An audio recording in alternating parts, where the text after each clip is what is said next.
Hey, what's going on, guys? Thanks for tuning in. In this video we're going to talk about the ever complicated whip finishing tool. This is used on almost every fly that you're going to tie to set that final knot. I remember when I first started tying flies and watching videos and trying to learn and doing all my research. A lot of people would talk about the fly that they're tying, and at the end just be like, okay, now you just need the whip finish, and boom, boom, boom, boom, boom, and that was it. And not really many videos out there that explain how this works, but definitely a necessity. I remember when I also first started to tie as well, I was kind of like embarrassed or shy to ask anybody to how to use it. Because there was always like this kind of stigma, like, oh, if you don't know how to use it, then you shouldn't be tying flies, or you just gotta try it and figure it out for yourself. I mean, I don't think that's how it should be, man. I mean, it's like, someone has a question, like, just help them out. I mean, it literally takes seconds to show them how it works and just give them a little bit of confidence. So, without further ado, let's get started. What I'm going to do is I'm just going to tie in some thread here to give me some base. I'm using white thread here to hopefully stand out a bit more for you on the video. We're also going to assume that this is a finished fly. So most flies are traditionally finished near the eye of the hook. So we're going to start there. So we have our finished fly. First step is give yourself enough thread to work with. Sometimes I remember when I first started, I'd leave myself a little bit of thread and it was really hard, like it's almost impossible. So give yourself enough thread to play with.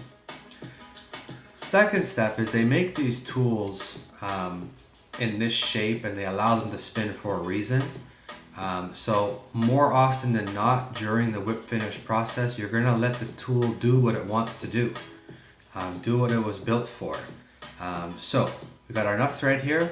First step is, again, this is a procedure that works for me. I've seen other people do it different ways. That works for them.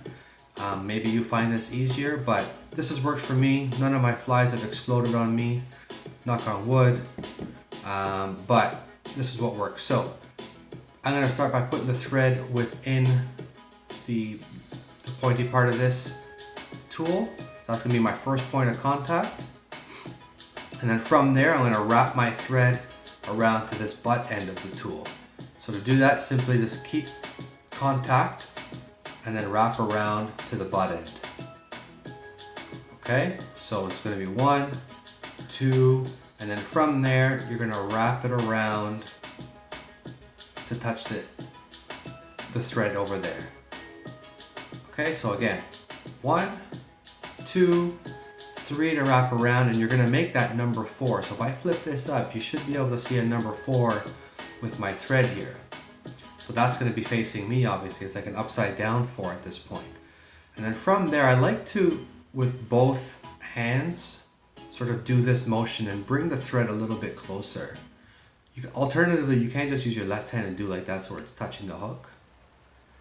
Because that's, as long as that contact, that intersection right here is the one that's touching the hook.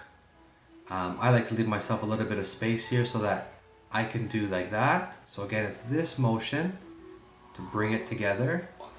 And now let the tool do what it was born to do. And you're gonna just let that spin. So I'm just holding it here, I'm not holding it here. I'm not stopping it from spinning. I'm just holding it from the thing, and I'm letting it spin now while I'm just wrapping. I'm kind of pushing here, 2, 3, 4, 5, whatever it may be. And then from there, the next step is to free up the thread from the butt end. So to do that, I usually just kind of put it at an angle like this, and that thread's just gonna kind of pop off. So with that, from when it's here, you're gonna put that motion, just kind of pop off that thread.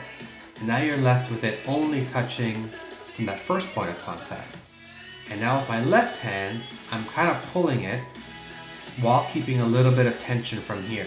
You never ever want to have slack like this on either end. You just want to have a little bit of tension, but while there's a little bit of tension, I'm now going to pull with my left.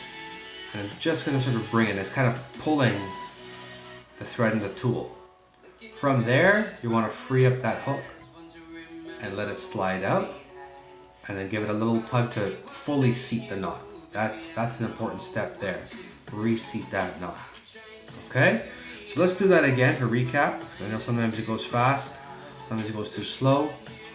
And you really got to practice this. Do it a few times until you get the hang of it, and do it before you tie your first fly. So again, first point of contact. I'm going to try to a little bit of a different angle, so hopefully maybe you can see it better. First point of contact on this pointy end. 1, 2 around the butt, and then 3, you're going to wrap it all the way around to make that number 4. Okay? 1, 2, 3. You're going to bring it closer. Leave yourself some room so you can spin it. Let the tool spin and wrap around your hook. 2, 3. Free up the butt end. And now pull with your left. And now take out your tool. Eventually it will become second nature, and it's actually quite difficult to teach and explain after doing it so many times, but eventually it's just going to be second nature, and you're going to be able to come in here and do your finishes as fast as what you've traditionally seen in other videos.